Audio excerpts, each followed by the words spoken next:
here we go. Agenda item 1, so apologies for non-attendance. Through you, Chair, we have apologies for non-attendance from Councillor Strachan and from his normal substitute, Councillor Carley, and also from Councillor Russell Roberts.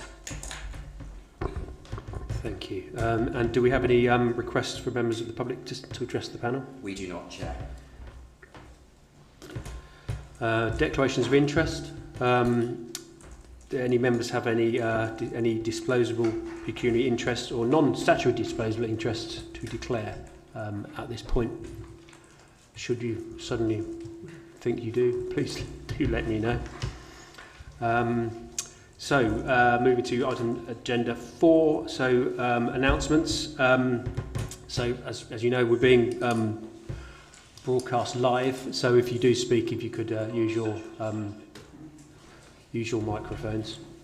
The OPFCC's Chief Executive has written to Democratic Services advising of the intention to appoint Nikki Watson as the Chief Fire Officer, which means that we're going to be holding a confirmation hearing on the 20th of February at 12:30 in this agenda. Yes, so here.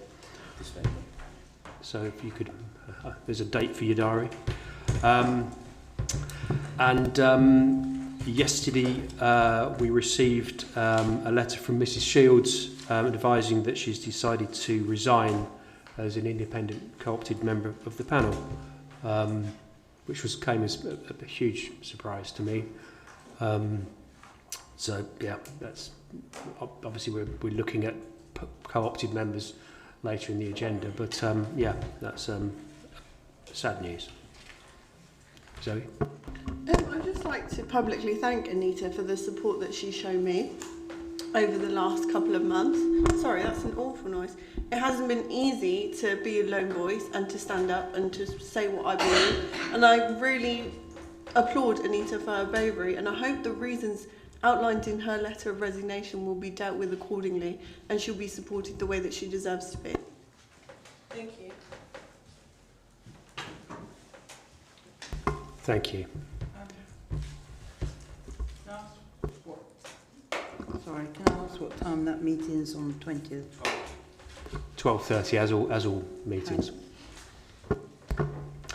So moving to agenda item 5. So the minutes for the previous meeting. Any amendments? I've not had any notified. Have you had anything, James? Okay. So are we happy for those to be signed off? Agreed. Thank you.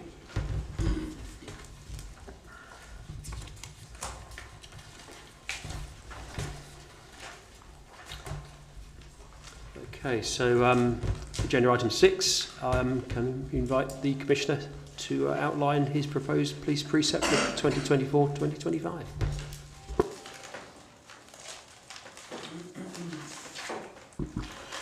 Good afternoon, ladies and gentlemen. So setting the policing precept for Northamptonshire Police is one of the most important and far-reaching decisions I have to take as the Police, Fire and Crime Commissioner for Northamptonshire. Equally, you have a key role in scrutinising my decisions, which we welcome. A decision to ask residents to dig deeper to pay for public safety has not been taken lightly. And although inflation is heading in the right direction, I'm mindful that we're asking people to pay more when their families everywhere are counting the cost of living. However, I'm confident that my proposals enjoy public support, underpinned by my track record on public safety and clear strategic agenda for making improvements that matter to residents. I'm proud of what we've been able to deliver through investment in frontline policing supported by residents across our county. I plan to build on the momentum we've built up and the improvements that have been delivered to ensure an effective police force that can look to the future with confidence. Northamptonshire Police has more officers than any time in its history. So with over 1,500 police officers, this is a remarkable achievement and something that people tell me each and every day is what they want delivered. but maintaining that success requires us to ask a little more. Therefore, this year I'm proposing an increase of £13 a year on the policing precinct. This is an increase of 4.4%, or just around 25 pence a week compared to last year. Being mindful of the impact on households, my decision is informed by public, professional and policing viewpoints. This year's budget also reflects my priority to ensure that Northamptonshire Police is focused on the issues that really matter to people in their communities. The number of officers dedicated to neighbourhood policing has more than doubled, and in the coming months even more police officers will be added to the neighbourhood teams so there can be a focus on tackling local crime and antisocial behaviour. Whilst I've prioritised maintaining over 1,500 police officers, there is also a budget that builds on our success, investing almost £2 million to provide the force with the resources and systems they need to keep our communities safe. This includes investing in developments for many of the police officers who've joined the force in the last couple of years, so they're able to reach their full potential and are protecting the public in the best way they can be. This is a comprehensive agenda for change, is squarely focused on the concerns of local residents. As you know, we undertook far-reaching consultation exercise with both the public, the county's MPs, councillors and representative groups. As well as meeting with key partners, our consultation, including an online survey, to reach as many as possible, which reached just shy of 2,000 responses. The support of today's proposed, too many P's, is very welcome, as it underlines the importance that residents plan to ensure that police force is well funded. In fact, almost 50% of the residents said they would be prepared to pay £15 or more if they were able for policing services. However, it's clear to me that Northamptonshire is not well served, as I've said on many occasions, by the current national grant funding formula, and that the county is not fairly funded in comparison to both regional and national peers. This means that more than half our funding is on the basis of a formula which has not been updated for more than 10 years. It doesn't reflect current demands, does not reflect modern policing, and does not reflect the significant growth in the county. Every year the funding formula is not updated, Northamptonshire is disadvantaged. I've been very grateful, and thank you panel, for your support on this important issue, and we will continue to lobby central government on a fairer deal for our county. On innovation that keeps the public safe, it's essential that frontline services receive as much funding as possible, which is why I continue to ensure that the cost of my office represents no more than 1% of the operational police budget. More importantly, it is why my own staff are squarely focused on delivering change that matters to our community, from safer streets to better support for victims of crime. My innovative commissioning work and strong record on accessing new funding streams helps to protect and support the most vulnerable across our county, diverting people away from the criminal justice system and helping victims of witnesses. Don't die on us there, Johnny. I was going to say. He is dying, but he thought he'd come and support us today. This year will see the continued support for the delivery of the serious violence duty with its partners in the county, drawing in funding from government and galvanising partners. Today's report also drives the statutory duty for emergency services to collaborate. This means police and fire actively seeking opportunities to work together to deliver more efficient and better public services. As the PFCC for Northamptonshire, I'm proud to have been able to deliver year on year stable budgets, robust financial plans and extra investment into the front line. I will continue to build on this success with an increase of £15 million compared to last year. More importantly, this will mean the force receives no more than £64 million more than compared to my first budget in 16-17. And it obviously is good news for the county. Despite the challenging financial and economic background, the budget is balanced for 24-25 with funded capital programme and an adequate level of reserves in place. I will turn shortly to Vaughan Ashcroft, my Chief Financial Officer, who can walk you through the balanced assessment in greater detail. As panel members know, producing a balanced budget, precept and financial strategies each year requires teamwork across the counties and with the unitary councils. Vaughan and I are very appreciative of this work and wish to ensure that proposed precepts before you today are based on agreed council tax information and not estimate. So thanks to all this joint work, we have a robust, pragmatic, affordable, medium-term financial plan which continues to invest and deliver in frontline policing in Northamptonshire. So I have proposed, set out in front of you today, an increase on 24-25 is the precept by £13, which is 25 pence per week for policing purposes. It will enable the force to maintain the investment of 1,500 police officers and maintain an adequate level of reserves, safeguard policing services in this county. This, Mr Chairman, represents the best deal for Northamptonshire and I commend it to the panel.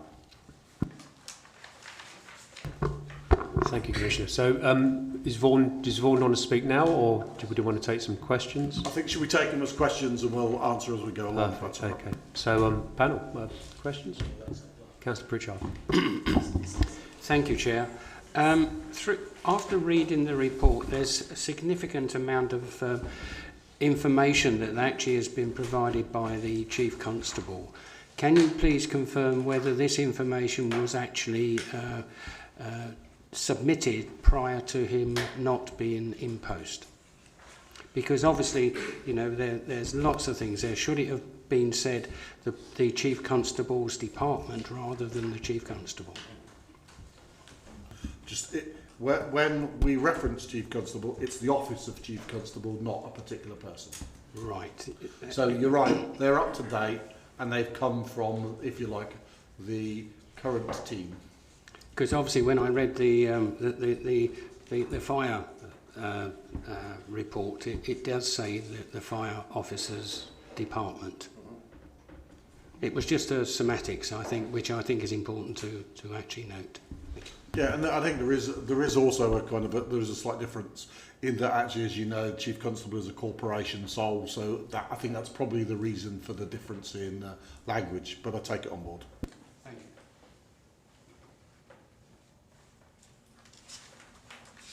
you. Councillor Maxwell. I have two questions actually. My first one is, you're saying you're going to increase the police, but just how much are you going to increase them in 24-25?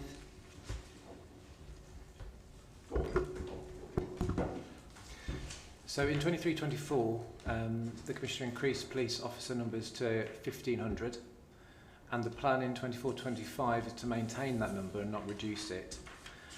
Within that allocation will be some reallocation of officers between departments, and some of that is pumping more officers into neighbourhoods. So we are expecting around 27 additional officers into the neighbourhood teams between now and the end of the financial year. Do you see, I've left it on, sorry. Do you think the possibility of increasing will actually help the county? So if you had more police officers rather than less, would enable you to go to what I would call outreach areas like villages? The deployment of the officers, I might leave to Stephen to answer, but in terms of numbers, obviously more is always better, but what is more important is where they, as you say, where they are posted, and that we have an operational model that the Chief Constable's office will determine that's the most effective for the county. At the moment, the budget doesn't give us enough, and the MTFP doesn't give us enough funding in our projections to put any more than 1,500. So that's why the plan is to maintain it rather than grow even more. Is that because the government, you say here, the government formula hasn't actually been updated since 2010? Yeah. Is that the reason why that's we're one in of the this reasons position? why. If and when that is updated, the hope is that will give us the funding that we deserve in the county, and that could enable the Commissioner to ramp up recruitment even more and increase establishment further. But until we know the outcome of that, we just don't know. So my second question is, what involvement are you aiming to have within secondary schools, like i.e. Going into secondary schools and actually sort of having interacting with them? Is still working?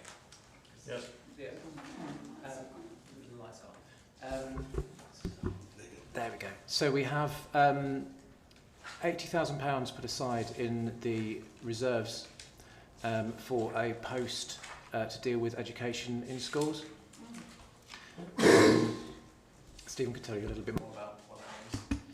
Yeah, one of the things, look, there's actually some really good progress being made in crime rates relative to our under 18s.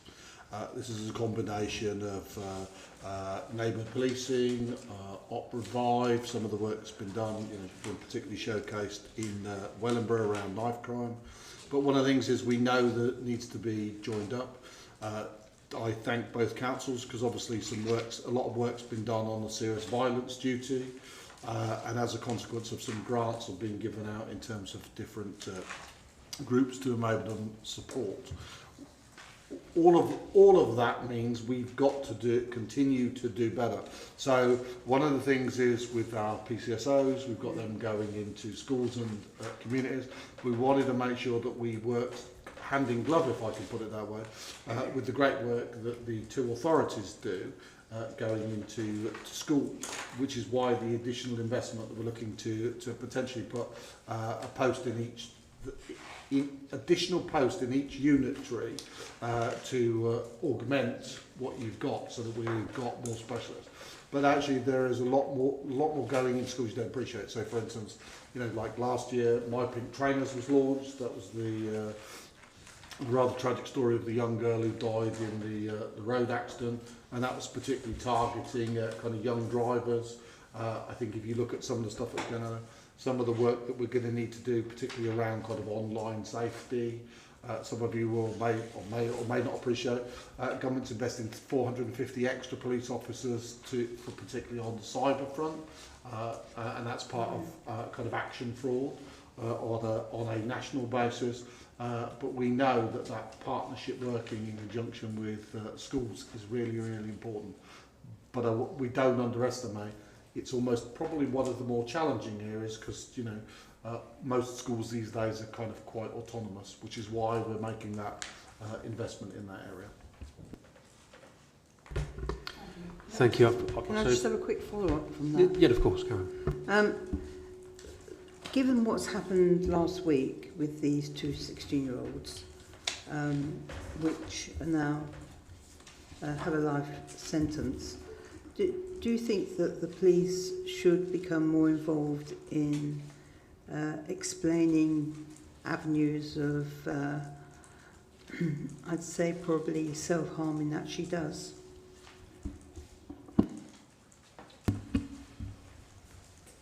You're talking, I was going to say there was several tragic events across the country. I think you're referring to the court case rather than the deaths in Bristol, just to be okay. Just to clarify. Yeah, I mean there continues to be challenges with kind of mental health, which I think you can kind of see in that case. As a consequence of some of the investment we made, particularly with the youth, the ACE team, Op Revive, also the additionality that we put up into neighbourhood policing, because I think that was the inference that you were saying in our piece there. Yes, we actually do have, and I'll share it at some point, but we have a breakdown of where we're putting those extra neighbourhood police officers. And it's as a consequence of getting up to the 1,500 and actually the improvements that we're starting to see in performance as a consequence of them being there. Then it enables us to take those resources and slowly allocate more in terms of neighbourhood. Of course, that is that's under the direction of the Chief Constable, but agreed strategically. But we do need to continue to work together with all parties around, and as you already mentioned, in terms of education, community safety partnerships, health, because mental health continues to be a significant challenge across for everybody. But I should reassure you, there have been some really significant positive developments. If I take knife crime, phenomenal drop-off, violence against under 18s, a real significant drop, I think it's like, I'll get the number exactly in a minute, but it's a significant percentage. Thank you. Thank you. So I've got speakers to come on. So Councillor Gonzalez de Savage, sorry, Councillor Mercer, then Miss Woodhouse. So Andre. Thank you very much, Chair. My question really, I have a couple of points here to raise. One is that we're dealing with nearly £190 million, Mr. Chairman, and I think that I've not seen very much innovation in terms of that coming through, and certainly the request for additional funding. As much as I absolutely support blue lights in our county in every way possible, I do think that we're not being shown anything other than traditional funding models. And I think that quite clearly we all appreciate around the table here that the county has been inadequately funded for the last 20 plus years. So there really is a considerable amount of pressure already on all county services, on all public services, all blue light services included. And we do need to do more with innovation. And I'd like to see the bringing together of public services in terms of the one public service, the one public estate perspective, the front door to public services, and tying in together perhaps customer services points and customer contact centres, that sort of environment of innovation, which I think we're not seeing. I do welcome the post for education in the schools that have been identified at £80,000. I mean, they really are very useful indeed, and I'm sure they'll be ideal to follow through educational work. But my question to the Commissioner would be that in terms of bringing through some of these areas, and certainly looking at the serious violence duty that we have, as well as obviously other areas in community and society, why aren't we seeing more innovation in terms of those figures coming through? And I appreciate your pressures in terms of running the day job. And actually on that, I'm disappointed not to see two chiefs or acting chiefs here today to support you in terms of some of those conversations. Thank you. I'm fascinated by your perception that there's not innovation. Could you give me an example of something you think not big? Because I totally disagree with it, but we'll come to why in a second.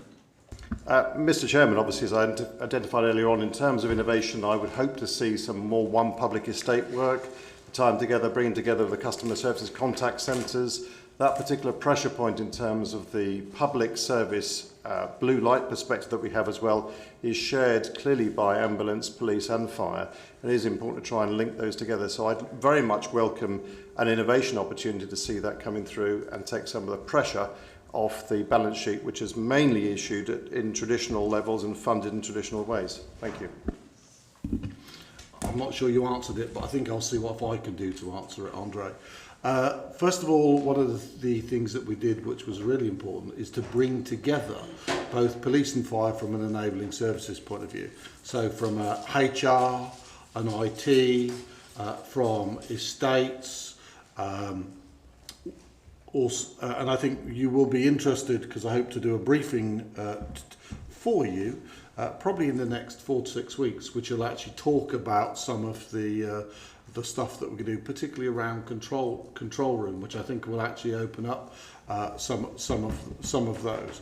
But actually, we've made one of the reasons that we've got a record number of police officers on the front line is because we've actually made those investments in those enabling services. Have I gone off again? So those enabling services of make sure that we do. So, for instance, if you take across the fire service, we've replaced all the major IT systems across the fire service.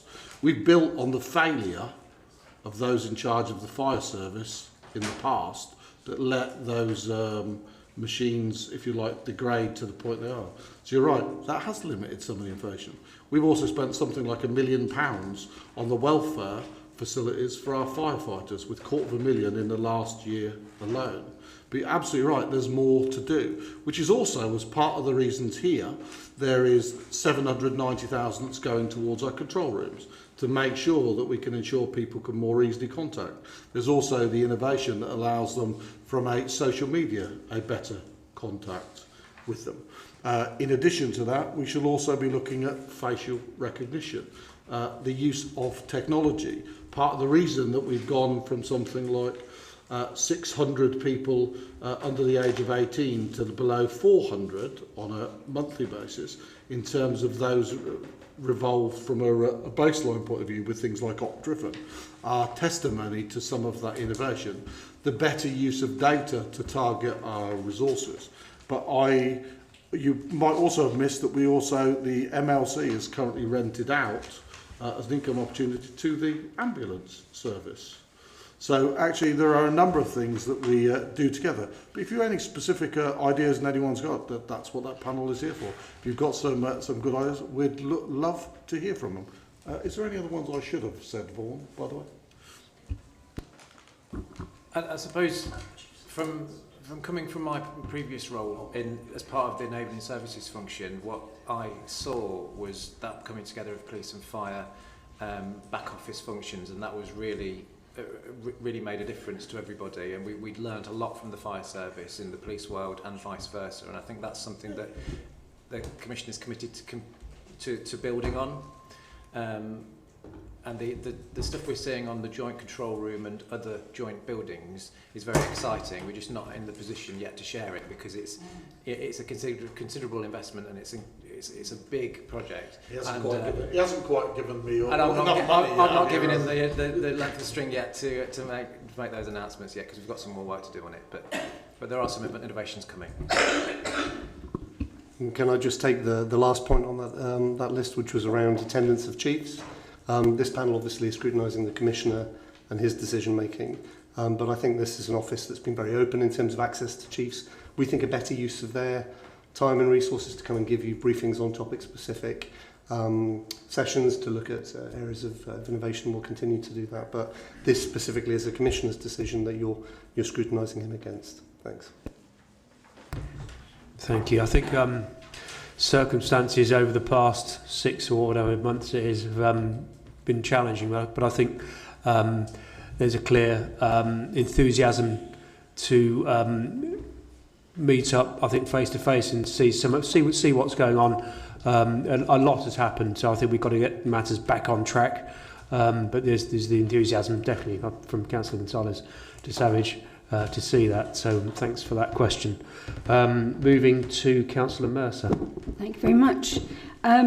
You mentioned a few things about the investments. I was just going to ask about those. You've covered a few of those just now, but I'd be interested to hear about more of them because they look quite interesting. I also welcome the extra resources from the Safer Streets and all of the facilities you're putting in there. Just check on the early intervention and youth. There's a slight reduction on that budget. That we're still got the work going on in that area that is going to sort of continue and grow, because I think this is a great innovation. I talked to people from the chairman of other panels, and I haven't heard anybody else mention it, and this is across the whole country. So if you could just reassure us that that work is still ongoing. Thank you for that. Can I just reassure you, at the end of the day, when we do our zero-based budget every year, we go looking long and hard to make sure, from a financial point of view, everything we can do to make sure that the hard-earned money that the public give us each year is spent wisely on delivering services to the front line. But that doesn't mean that we don't go back over everything to say, actually, do you really need that additionality? Whether it's in my own office, in the police fire service, or everyone. We're deliberately asking difficult questions. Just to reassure you, it's not a decline. There was an increase, if you looked at the previous year. We didn't recruit to them, we didn't need to them, so I'm afraid there was saving and we took them back. Doesn't rule out that we won't go back up every year, and we'll keep looking at them, but we've got to make sure that we continue to look, We've had some innovation, particularly in some of the stuff around the complaints team and making sure that we take the feedback from the complaints team and feed that back in. Because actually some of you will note a couple of years ago the definition of a complaint, it used to be that it had to be specific to a police officer. Now it actually is any form of dissatisfaction, which, as you can imagine, opens up a significant volume, if I can put it that way, of people, which creates the opportunity for lessons to be learned. But you're right, going back to some of the areas of investment, the demand continues to grow. Now, it's fair to say crime is not growing at the same rate as demand. So there continues to be pressure on services. And some of you have seen we implemented Right Care, Right Person in the middle of last year, but at the same time maintaining our own apologise, so we have a mental health nurse in there. You know, it's something like 5% of our actual demand. We're still looking for 10 missing people every single day. The number of people that we're needing to kind of return from home, so actually the number of concerns for welfare is a significant, that's something like 25% of our business. So taking Councillor Savage's point, there is more we're doing, and that's why I welcome some of the work. I'm sure some of you will be joining us at the beginning of March for the formal launch of the serious violence duty, and that kind of joint working that goes across will make a difference. But in addition to that, there is some £500,000. You've heard me say in the past, we've got, in actual, we used the number 1,500, we actually got 1,526 police officers. Just under 900 of those, 900 of them, have been here less than 10 years. So because of the commitment I made around recruitment and the government made around recruitment, you know, a significant proportion, something like, and I think the actual under 5 years is closer to, I think it's something like 600, just gives you some idea of how young in service our teams are. I mean, if you know, you look at it, we actually have 193 in the 18 to 24, 500 are in the 25 to 34, and 449 are under the 44. So you can, those are quick with their sums. That's what, nearly 1,200 are under 44. Sadly, I'm in that over 55 category, which is only 38 in. But I was going to say, I'm in an ever smaller group. The great thing with those young in service people is actually their use of technology and data. It's native to them. That's a great advantage.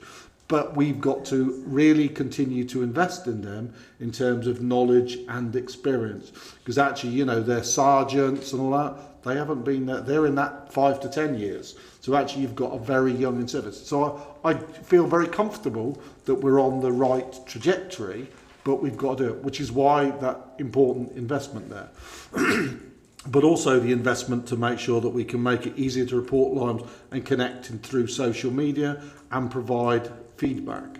Those are really beneficial. And like I said, facial recognition, it is retrospective facial recognition that will be properly coming on stream to identify us. So some real good stuff that's coming through. Come back a minute. I just welcome the launch of the serious violence, and hope that my diary allows me to attend it. But I also look forward to plenty of work with both councils as well to do that and any other community safety initiatives. And thank you for that. And thank you to everyone involved in the serious violence duty.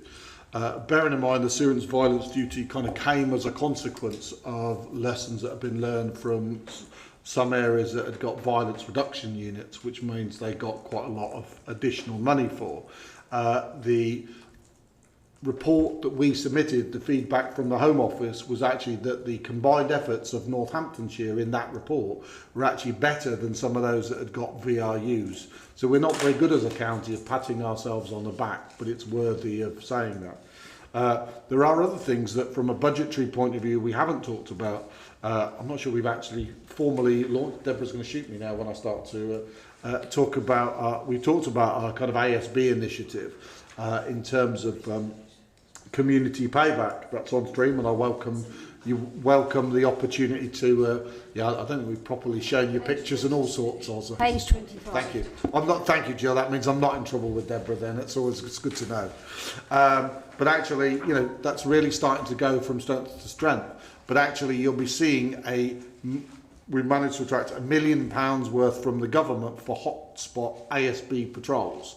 So actually, that is overtime on our police officers that will be in communities. So if you like, not only have you got that additionality in neighbourhoods, you've got £1 million worth of extra overtime, hotspot and targeting those areas. So when people talk to me about visibility, you'll see even more of it because they're actually out there making a difference. But actually, we've made sure, if you like, and it's been how we've approached this, the plumbing's in place to make sure that if we find some errant individuals, then that there's a pathway to put them on.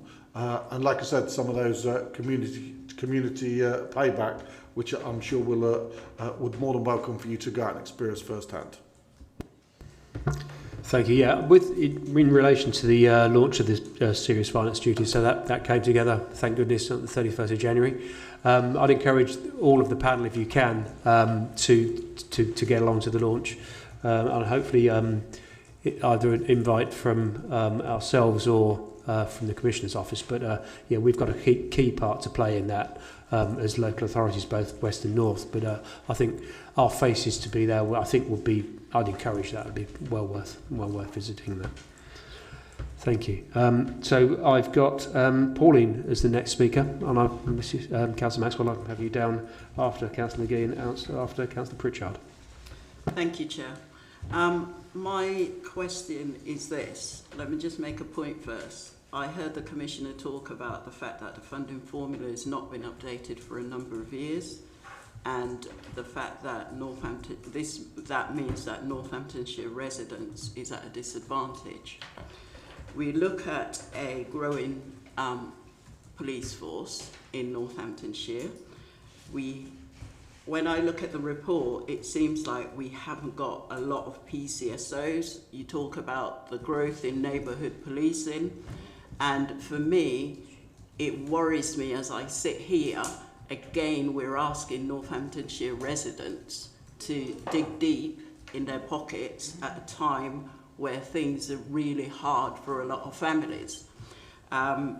So that's one point that I want to make. So how can you provide assurance to the public and gain some kind of confidence in terms of ensuring them that this year, in terms of the precept increase that you're looking for, that they will be getting value for money? And what does it look like on the ground? Because I see a lot of police cars, but I don't see police officers in certain areas. And so, that local people are a little bit disgruntled about that, and they want visibility in their communities. So how can you provide some public reassurance around, the fact that you're asking for this increase? And I've also got a follow-up question after that, please. Okay. Thank you. Do you want to turn yours off and one come on? Sorry, I do that to you. That's all right. That's okay. It is worth, and I'm glad you threw that up there for me to look at. It is worth bearing in mind from a police settlement for pay, the salary of police officers went up by 7%. A very welcome and necessary. It is worth remembering that we're only asking for a precept increase of 4.4%. So actually there are already efficiencies that we're trying to drive and improve. So some of the stuff about combining estates, some of the stuff around combining services to make sure that we do it. But turning specifically to PCSOs, our establishment, unlike lots of other places across the country, I take Lincolnshire, completely done, and there are a number that have done away with PCSOs in its totality. That's not something we've done here. We've maintained it all the way through. We have, however, as I've repeatedly said, challenged to get recruitment of PCSOs at the level that we would want. Excuse me. But I think maybe we've turned the corner, because obviously we're no longer trying to grow the number of police officers, we're trying to maintain them.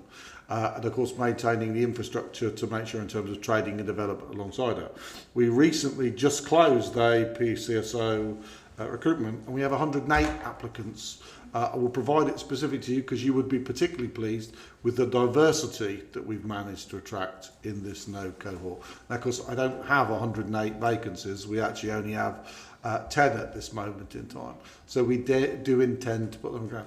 I will provide, once I've agreed with the chief, because ultimately he has the ability to move his resource around quite rightly, around threat, risk and demand.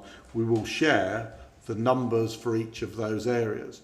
Because you're right, at the moment, as our, if you like, this volume of police officers becomes more experienced, they handle more work. Some of the things we're doing actually means that, you know, as crime was coming down this year, you're actually finding that we can redeploy those resources, and that's how some of the stuff that you'll do. There is still only, and you're quite right to point out, 1,500 police officers. That's protecting a community of over 800,000 people. You've heard me talk before. You know, you compare that to the Met, who has 30,000 and has 8 million. Well, okay, so that's 10 times us, but that's double for it. I'm not trying to suggest that we have the same number of challenge. We are in the top quartile for what local residents pay for council tax, but we are in the bottom quartile in terms of money available per head of population, which is why a change in the funding formula is quite important.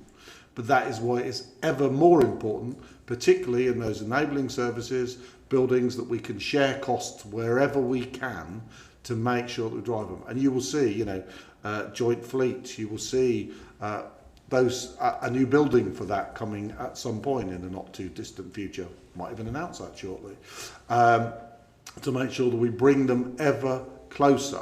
And we will also look to see what other partnerships we could form. It doesn't necessarily mean that not just police and fire, we would look across the region to make sure that we can kind of drive value for money.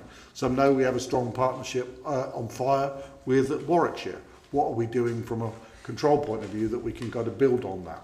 So at its core, the pay bill went up by over 7%.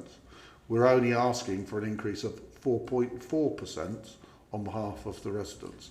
And like I said, the feedback from residents is, and no one's happy to pay it, but they're content because they actually see the value.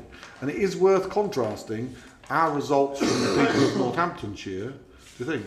I think, Deborah, we were one of only two counties in the country that got an increase in people responding, and we maintain our percentage that more people support. Some really didn't see anything like that at all. Now, that's not the sole arbiter of it. It's a data point, and I take into account what the public say, along with representatives from both chiefs, community groups, members of the public, to make sure that we say it. But I think we've got the right balance, because we're pushing, you know, as I was quite rightly challenged by Councillor Mercer, money can't just always keep going up, and we've got to look long and hard at where we kind of put our resources to ensure we deliver value for money for the residents.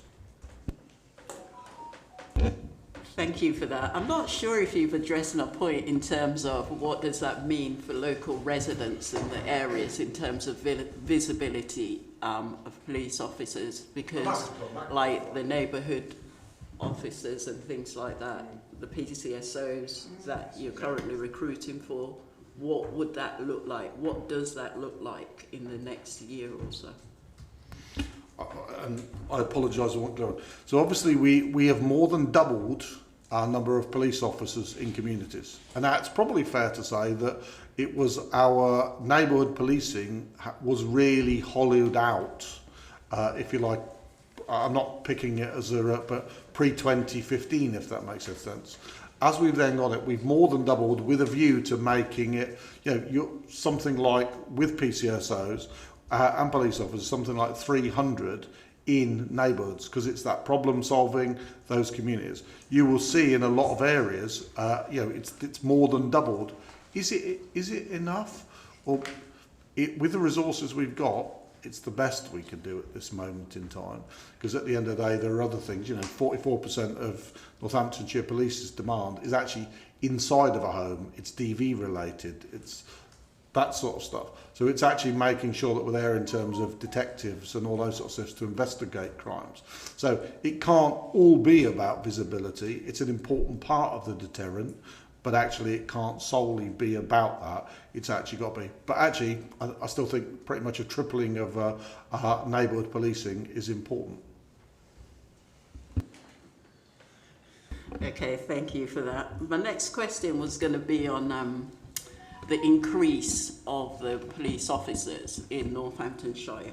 So we had uplift kind of support in terms of increasing the police officers to 1,500, is it, currently, which is the most that you've said. Well done.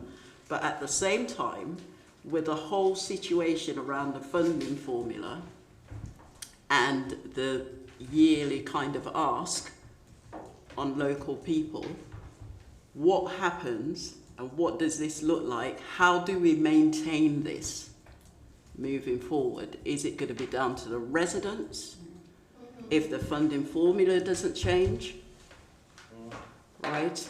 And is it going to go back to where it was? Can we continue to keep growing, or just, So can you provide some kind of conversation around that and assure us in terms of what that looks like maybe after 2025? Sorry.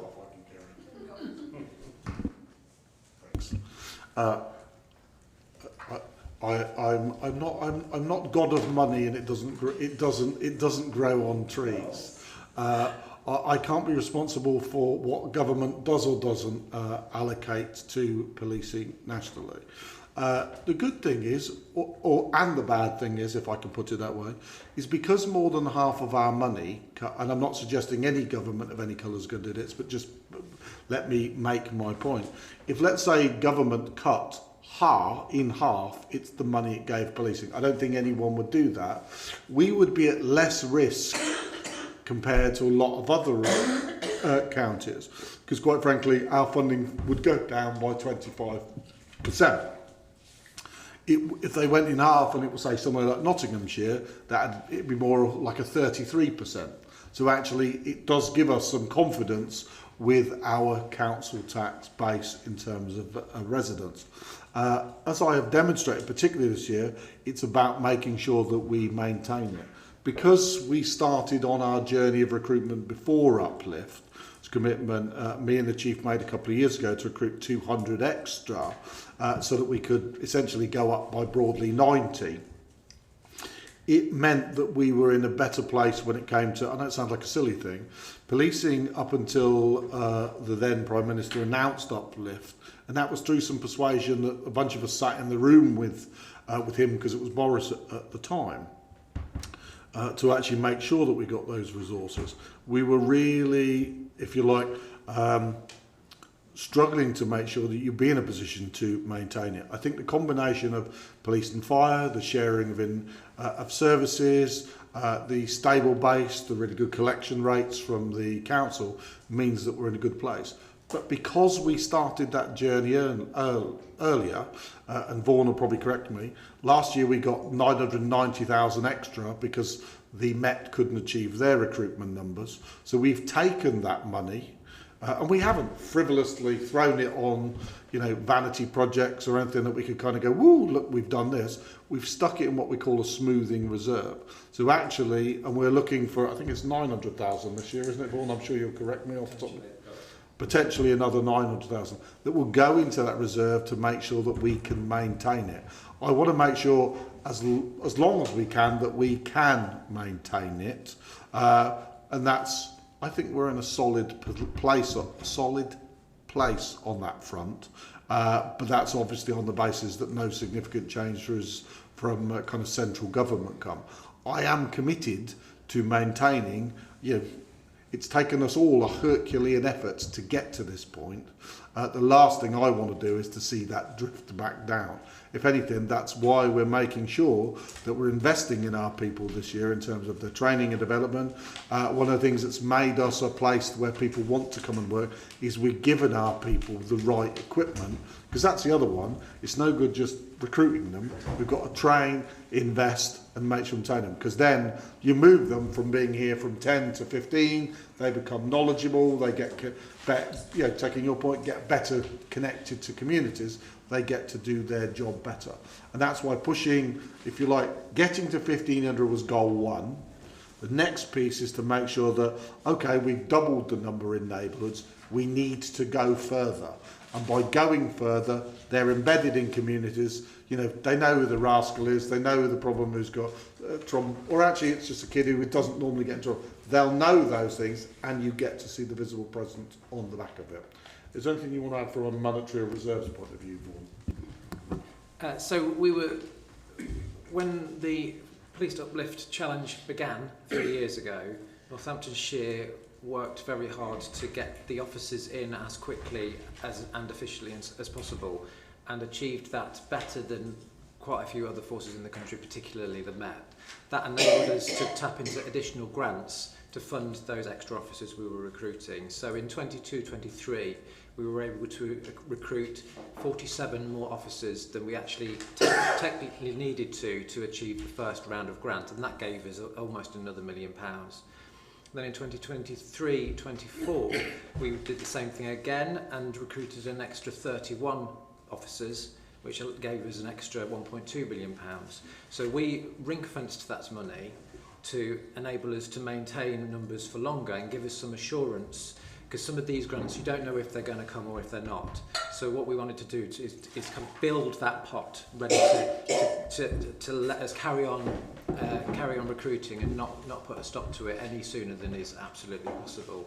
So we've applied for additional funding again this year, which we haven't heard back from yet, and that could potentially give us up to another £1 million to maintain officers for longer, and we'll do the same thing again. We can ring fence that money specifically to stop the risk of having to go below 1500 in the future.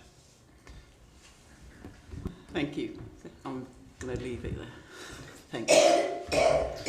So there's clearly the numbers obviously are fantastic, but there's that clear desire for visibility, I think, is the message that's coming back. I guess maybe from a comms perspective, it is, we can't expect everybody to understand the complexities of policing, but maybe that is something that we possibly might encourage you as Commissioner through to the is this still working? Yeah, an encouragement through to the Chief Constable in that. As I say, it's an operational thing, but the residents, they are safer from all the numbers we're seeing. But if you don't feel safe, you don't feel safe. I don't know whether the visibility of policemen on the street makes me feel safer or whatever. But yeah, there's a clear desire, isn't there? Please. And you touched on something that's very important to me. Look, the residents of Northamptonshire are genuinely probably safer than they've been for a generation. But you're absolutely right. The sense that I get when I've gone and talked to communities, they don't feel as safe. So actually we've got quite a wide-ranging consultation that's going on at this moment in time. So we've got 25 focus groups going across every single area. That's a mixture of rural, urban, different age profiles, to make sure that we understand it from Middleton Cheney to Oundle to Dean's Hanger to centre of Northampton to Kingsthorpe, to all those sorts of different areas, to make sure that we've got, and that SMSR, I've got it the right way around for a change, Deborah, are doing that work, and that report will be complete by the end of February. Now, some of the stuff that's coming back from that is, it's not just about police work, it's environmental, it's some of the things in terms of that.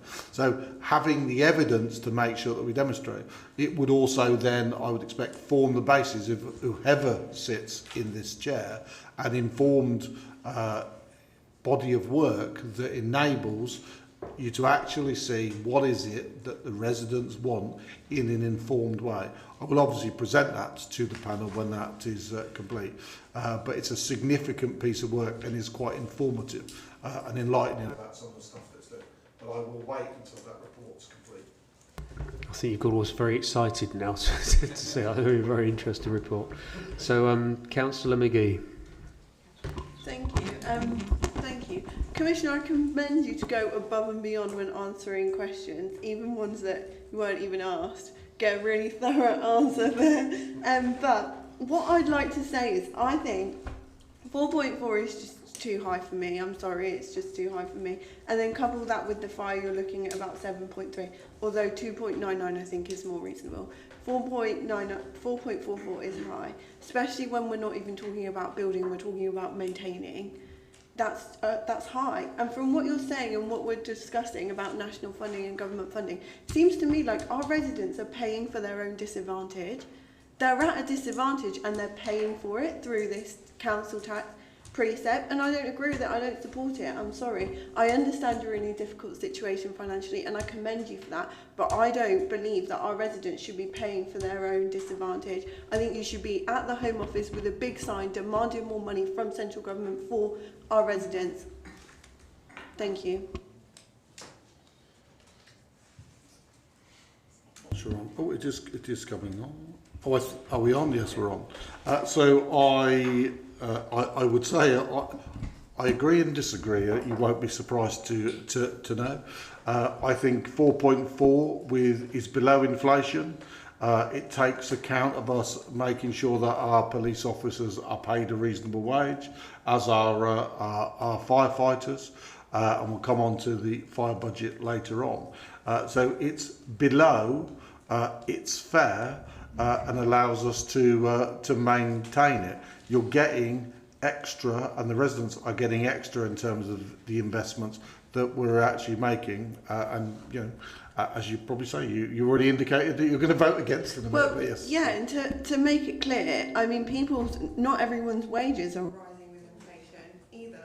People are in a very difficult position right now, and it's all well and good, but where's the evidence? I don't see any KPIs, I don't see any targets, I don't see any black and white evidence that we are going to get what we're paying for from this. And for that reason, yeah, I can't support it, because it's clear. If I presented a survey to a funder, a trusted foundation that I was going to for money for one of the projects that I work on, and I gave them 1,944 responses out of a potential 80,000 or whatever it is, I wouldn't get any money for that. I wouldn't get anything. They would say your evidence base isn't strong enough, and it's not. I can't support it.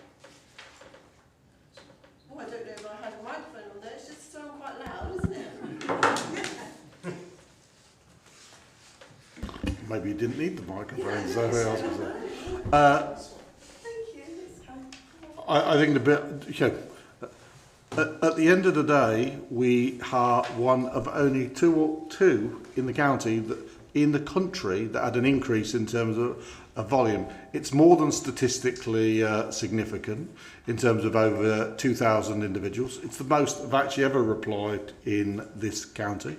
I think it's way higher than your council gets, actually, in terms of legitimacy in there. But actually, you mentioned around metrics, so actually let's talk about metrics. So during my time in office, we've got a 28.8% reduction in burglary, a 39% reduction in... But it's not in the paper. Because this is a finance paper. We present in terms of performance bits, but at the end of the day, we will be maintaining the number of police officers. You yourself have said they need fair pay. I didn't choose the 7%. And as for the if you like, knocking the door down in the Home Office, we've done that. There actually is agreement. We've won the argument. It's stuck in number 10. If your party falls the next government, I hope they get it out. And I'll be doing all I can to make sure mine gets it out there. But I suspect if it doesn't come out from this lot, it won't ever come out, because actually it rewards some of the failures you've seen in some of the other places in this country, if I look at the performance of Labour PCCs over Tory PCCs. Thank you. We shouldn't get political. Yeah, I wasn't referencing any other PCCs, thank you. And we just have to wait till I'm the Prime Minister, I suppose. Well, we look forward to that. I hope you give us a fair deal then. So, I mean, I think Northamptonshire as a whole has a challenge. As we all know, the population has grown from 2011 to 2021 by 13.5%. Huge growth. So just the increase in police numbers is a challenge.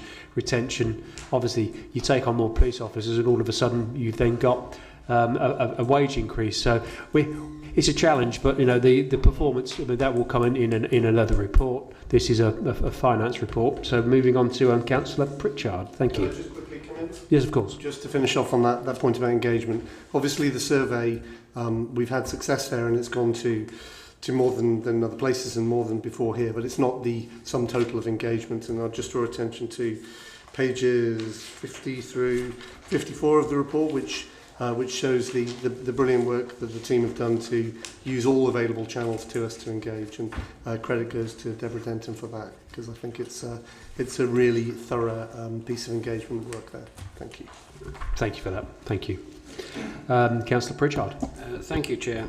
With regards to a couple of, should we say, financial, on page 31 you talk about a special grant, and that special grant is, in this year it's 50 million, but then it goes down in 20, that was last year, then it goes down to 34 million this year. Why is that?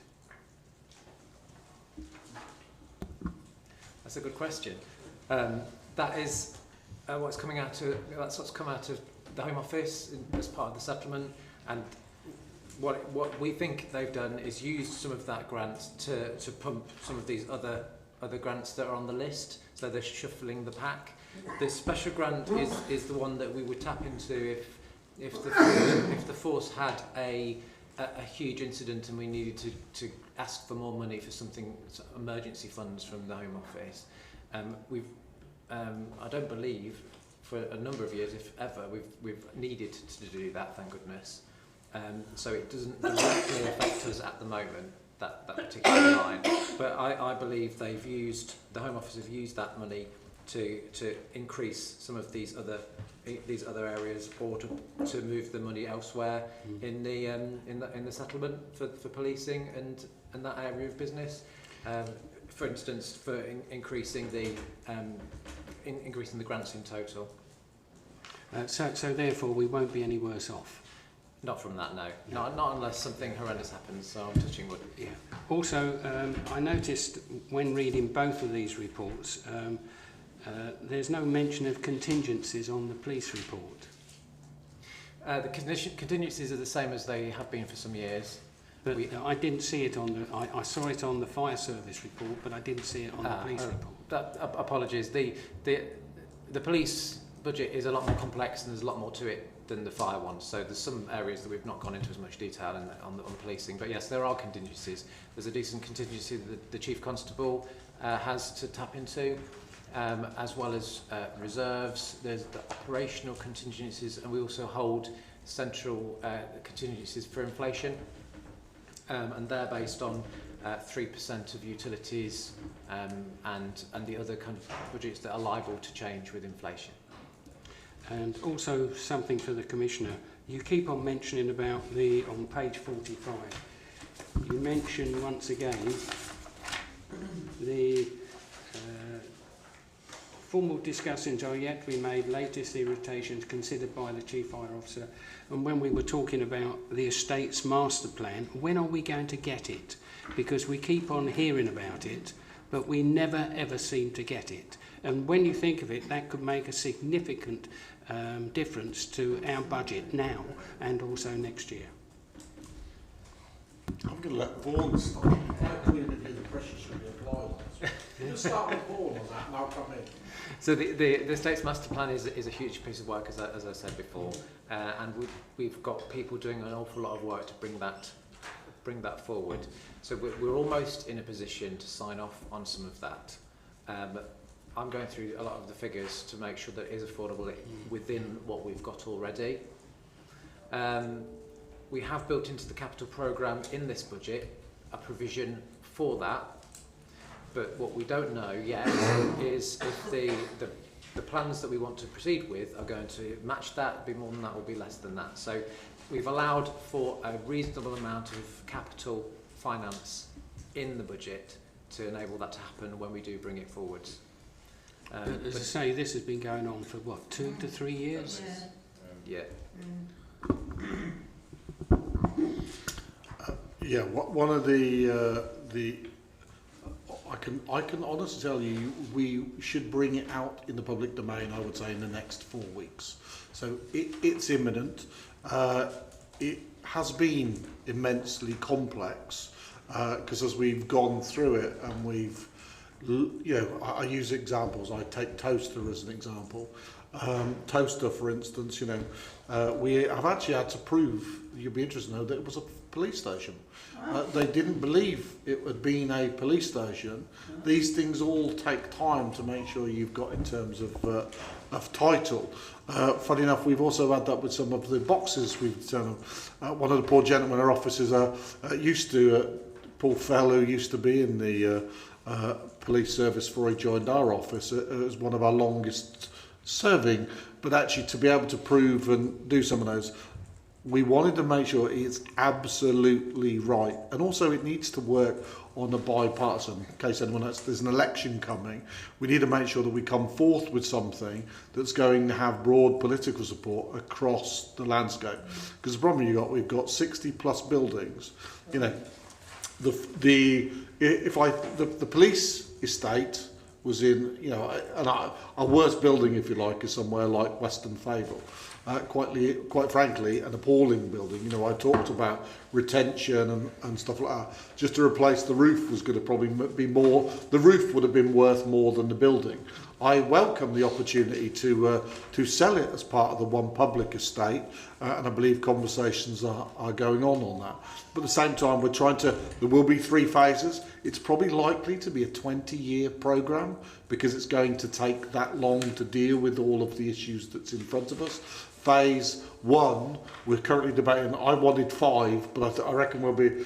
I think Vaughan's at 7, and we might end up at 6 or something. 5 or 6 years is probably where we're going to look at. We are very close. We've got mock-ups. Also, you only have to look at the changing landscape that we've had in terms of interest rates and all those. But I genuinely think we've got one that everyone will be proud of, and it brings together some joint police and fire buildings. We'll bring forth a joint control room. It will also mean some difficult decisions because some places will need to be disposed of and some will need to be consolidated. And as you can probably imagine, we've got to make sure that it all buttoned down, but without showing the specifics, which I'm trying not to do.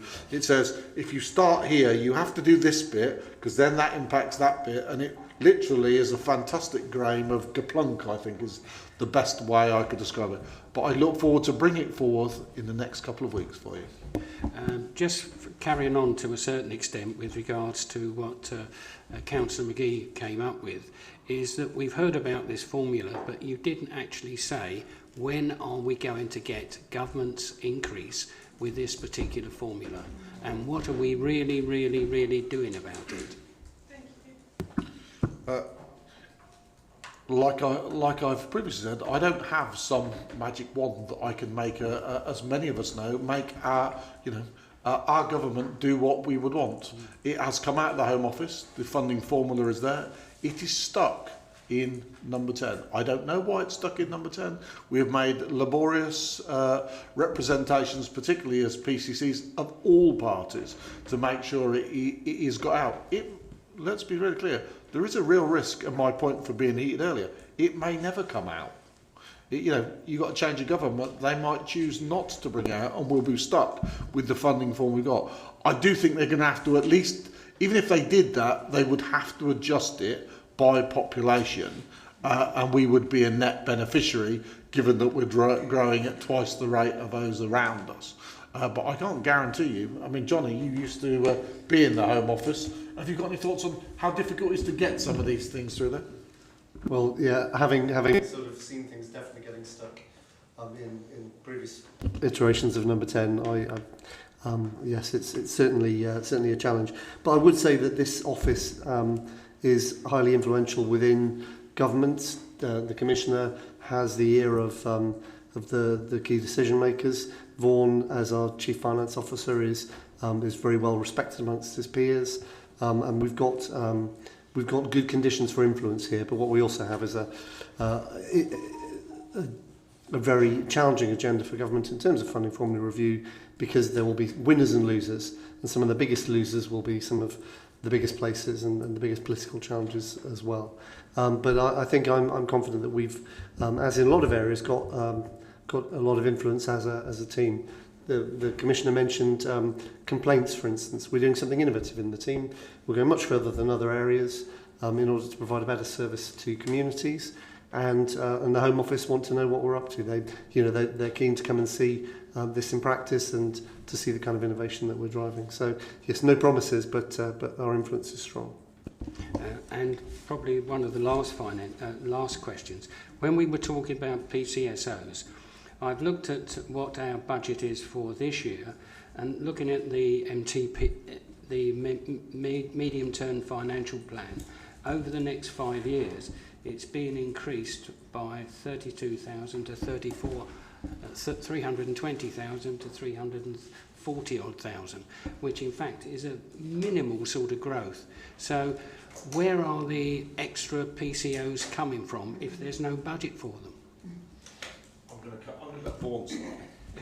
So we've, over the last few years, we've always budgeted for the same amount of PCSOs for quite a few years now, and that's 81 PCSOs plus any additional ones that the parishes are prepared to pay for. The budget includes, we reset the budget every year based on what recruitment is planned and what attrition is expected across the PCSOs, to make sure that the budget is as accurate as possible and that gives us the money to pay for what we think we're going to have based on that, and that's what we've done. A couple of years ago, the budget we felt wasn't quite set right because of those attrition levels.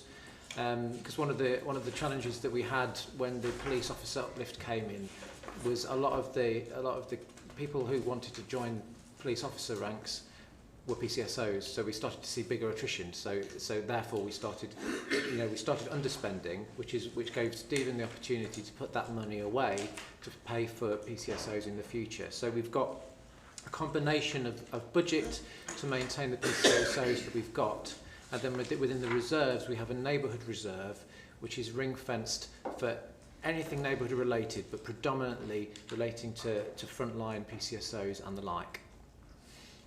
I'll just add to that.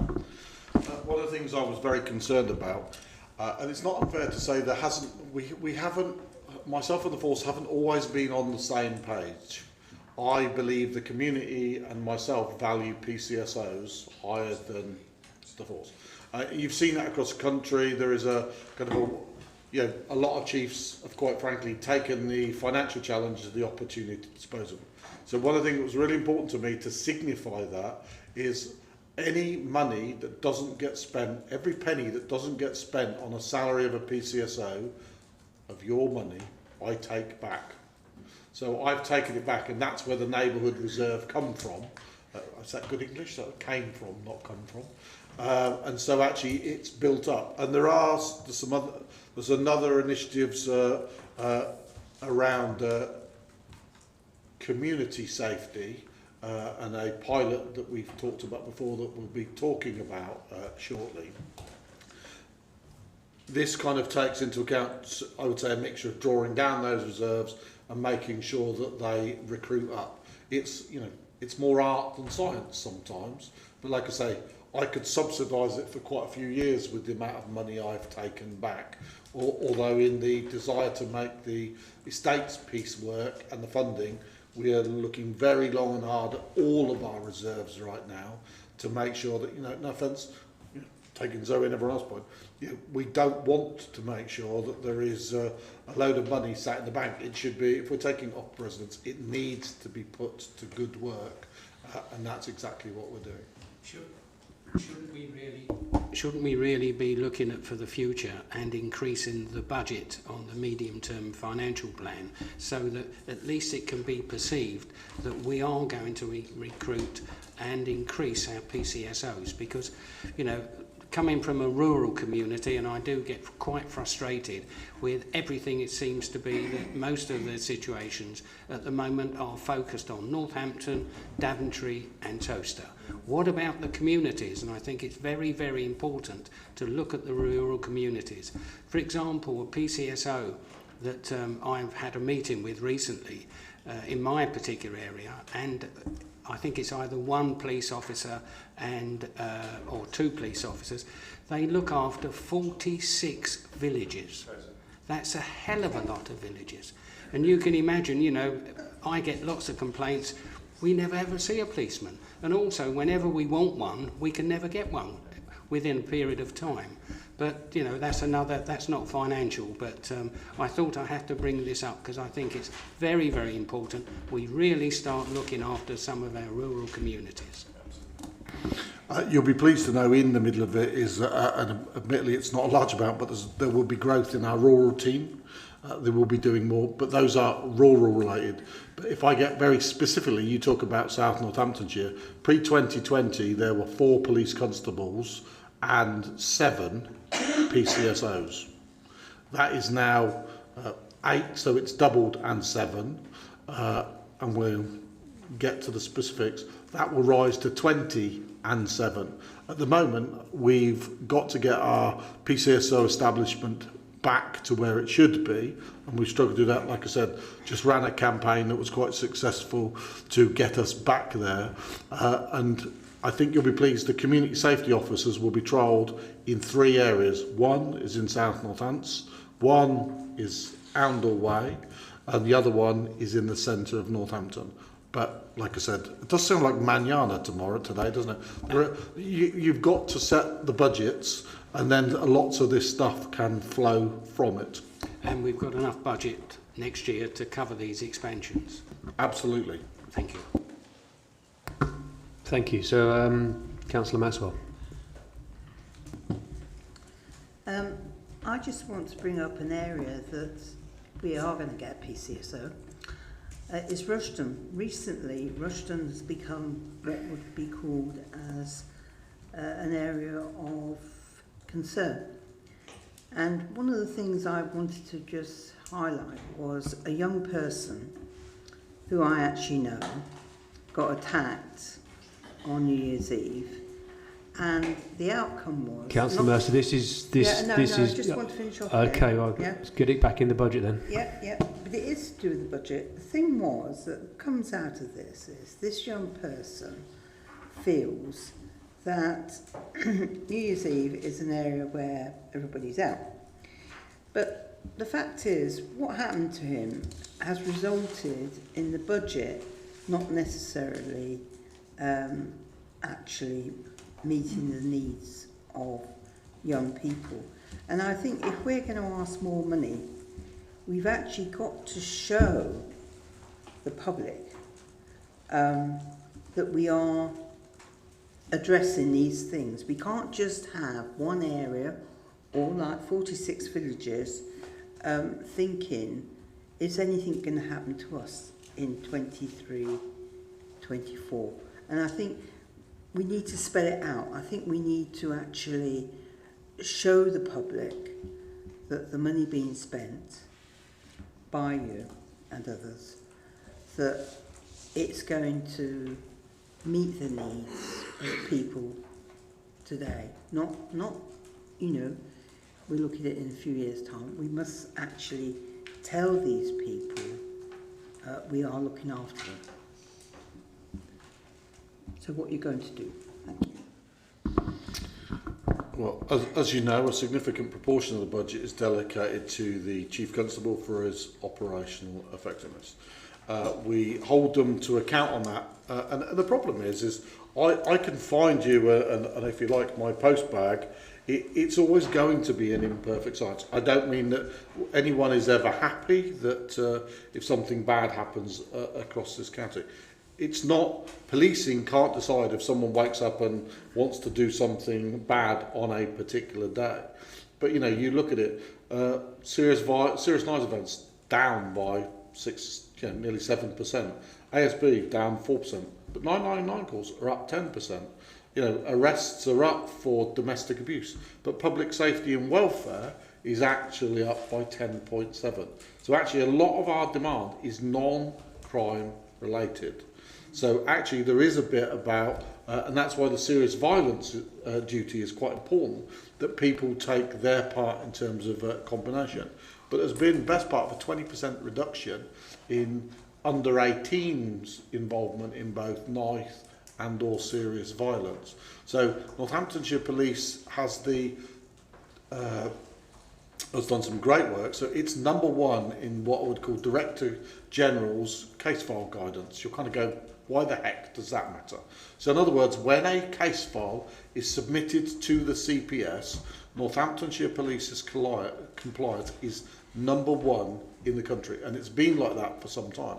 So what that means is, it means that when a case goes to court, it means that we are in, I think, the top 5 in terms of guilty pleas at first hearing.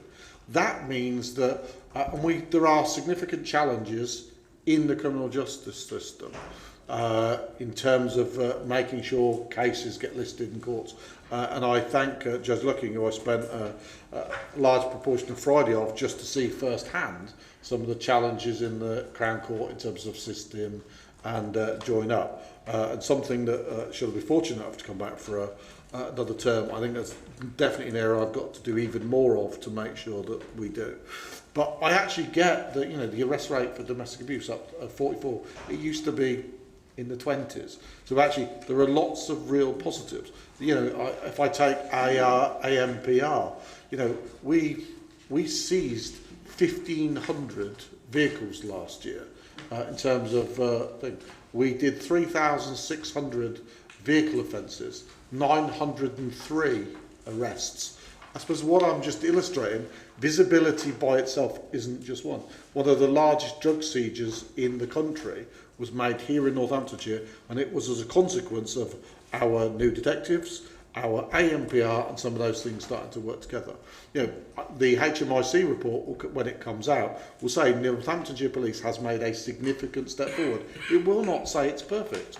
It will highlight the fact, particularly, and what part of the reason for the investment in our people is they're not doing a good enough job on investigating some of those crimes. And that's not in its totality. There's very specific bits in terms of doing it. But I think we're 5th in the country for positive outcomes, but they're still not good enough.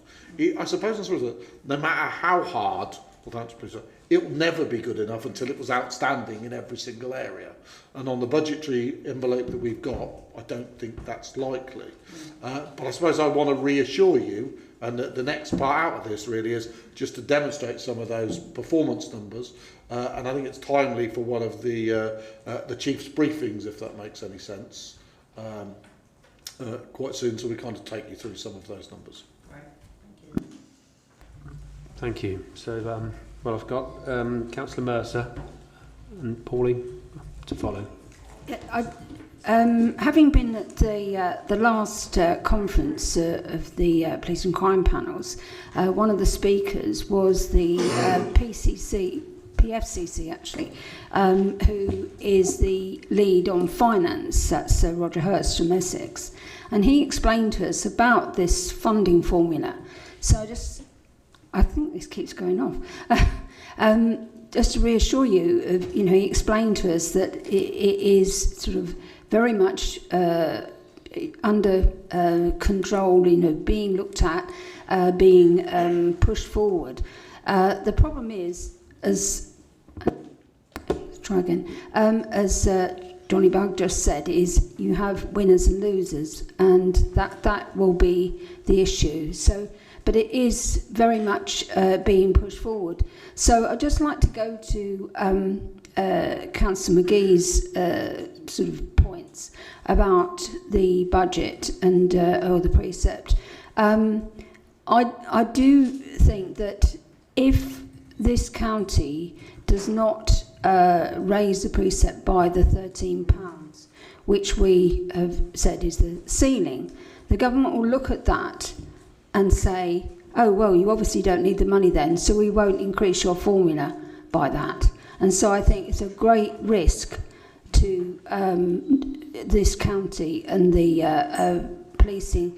We are short of funds anyway. We know that from the funding formula, and it is up to us to make sure that this county is looked after. So, I mean, time's gone on a bit. I'm willing to propose that we accept this formula. I know you've got another speaker, Chair, but I'm happy to propose that we accept this. Thank you, Councillor Mercer. I think you've made a really good point. You sort of nailed it there. So thank you for that. You beat me to it. Pauline. Thank you. Sorry. Thank you, Chair. I've got one more question around the precept increase. On page 68. 68. Yeah, of your report.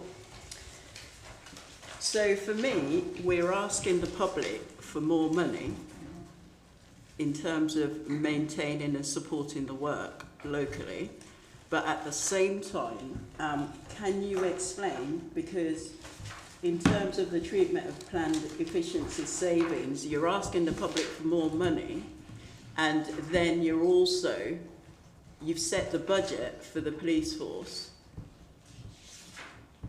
but at the same time, each year we look for efficiency savings from them. So it's almost like you're getting the increase, but actually, in another breath, are we actually using the money? Therefore, could the precept then be less in the first place? And I'm just asking that. I'm going to let Vaughan start.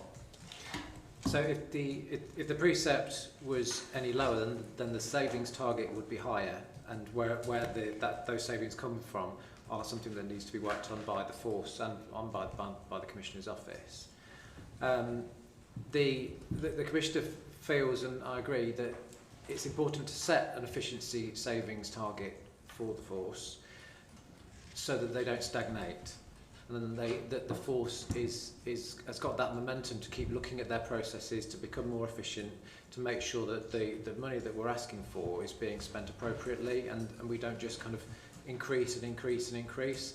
So so as part of the Commissioner's assessment of any investment proposals from the force, he always makes sure that the force has done their best to consume their own smoke to begin with. So if there's something to invest in, they need to have considered, is it more appropriate to take this from internal efficiencies rather than to keep asking for more money on top of more money all the time. So that's the basis of the efficiency savings target. Can I just add to that? I hear what you're saying, Vaughan, okay, and I appreciate it. And for a lot of people sitting around the table, a bit like we've consulted with the population of Northampton, and 14% would be happy to whatever. But we know that when we're looking at local increases, it's not just about the people around the table. It's not just people around the table probably can afford, is part of that 14% that's saying they can afford that increase, because we talk about courts, we talk about collection of taxes. There are a lot of local people who are in trouble around all of this. I hear what you're saying, Vaughan, but at the same time, I'd like a little bit more in-depth conversation in terms of public reassurance, because we were asking them to give more money, but at the same time, the money's not being fully used, or there's savings that are being made. So why not look at those savings pre-setting the precept, if that makes sense? Am I making sense? Yeah. Thank you. Yeah. I'm just going to wait for you to turn. I'm going to wait for Sorry, I hear you and I understand everything that you're saying, but I'd like some reassurance in that for the record. So just rewinding. So the 1% efficiency was something I installed a couple of years ago, because literally what how the process works, you're absolutely right. They've come before me and kind of go, I need this extra money. And you're like, well, what efficiencies have you driven? So literally before the force and not yet the fire service, we ask them to make sure that they've gone through their budgets looking to take some out so that they can kind of redeploy. We are in a very difficult fiscal situation for both households and, because not only, fuel, large proportion for Northamptonshire, salary rises, those all are added pressures. The two are done in conjunction with the medium-term financial plan has some significant challenges in future years. It's also worth highlighting that people said that they were prepared to pay the £15, so they were prepared to make more than the 13 that we're actually asking them for. More than 50% of people said that. Now, so I'm taking a pragmatic one, that enough to give the that's just policing we're talking about, and we'll come to fire in a second. That were, and I didn't recognise where you said 14%. No. I think it was earlier you were saying that a certain, I can't remember how many percentage of the Northamptonshire population responded to the consultation, and X percent said that they would be happy to pay £15 instead of 13. Look, I wished I could sit here and say I don't want to pay any more myself. Why do I want to ask anyone more for it? But actually, I swore an oath to make sure the people of Northampton who say this is in conjunction with the police service, the fire service, the professionals around me. This is the best balance that we've got in front of us. It's the maintaining of those police officers, making sure that we've invest in neighbourhoods in our communities. That's also why, and I don't know who was or wasn't where, we did the deep dive on finance, so everyone had the opportunity to kind of go through and understand where they are. There will always be efficiency savers. Even in the fire budget, there will be efficiencies. We're actually saying, right, this is the best we can get you in terms of your funding envelope. You're saying you need this because it's always more. Well, actually, you're going to have to save this to get there. And to be fair, we have a good track record of that over recent years. So actually, they've tended to not only achieve their savings target, there is a culture of making sure that they're looking for those. I remember the first 2 years, they went overspent. I don't think we've been overspent in the totality of the budget. Part of the reason that we poached Vaughan from the force is a good job of keeping those numbers under control. Now we have to do it for both, Vaughan? So it's kind of like, it isn't easy, but I can assure you it's a challenging fiscal environment, and I believe this offers the best solution of the two. We will continue to make sure, and I don't apologise for it, that both on the police and fire they look innovatively. What can you do to reduce the money you spend and give better value for the people of Northamptonshire? Thank you, Commissioner. I hope you understand where I'm coming from with that question, because it is conversations that I've heard out in the communities. Okay, so Councillor McGee, did you want to say anything? No, it doesn't matter. I was just echoing Paul's points. I don't think there's enough consideration for people who genuinely cannot afford to pay that. Sorry, I wasn't really even intending to speak, but now my mouth's run away with me as usual. I don't think there's enough conversation and enough talk about the impact that will have, particularly on people who are vulnerable. So I was just echoing Pauline's points and getting a bit frustrated at sometimes we can come across like we're sitting in an ivory tower. No, I don't think so. I think everybody's blatantly aware, sadly, of the huge pressures that we're all meeting. I feel it. I'd be surprised if, everybody I speak to feels it. So it is a worldwide challenge at the moment. It's not a local one. The world is suffering through many other things. So I think just on that, so draw attention to the recommendation 3.1 on the precept of for the police budget. So a show of hands for those that would agree. I propose. Did you need a seconder? Yes, of course. To endorse the proposal, yes. Yeah. Apologies. Yeah, that's right. No, okay. So, Sorry. well, that concludes. So we didn't sorry. actually vote. We didn't actually vote. And again, so.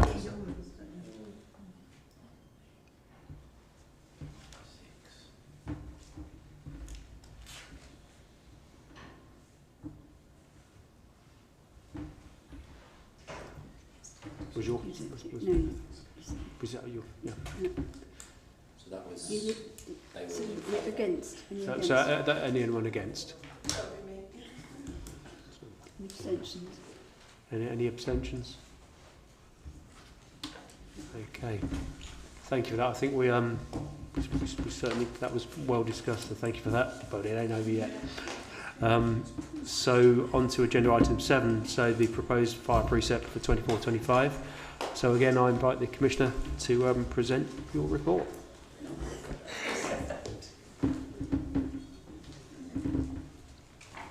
Jill needs some as well before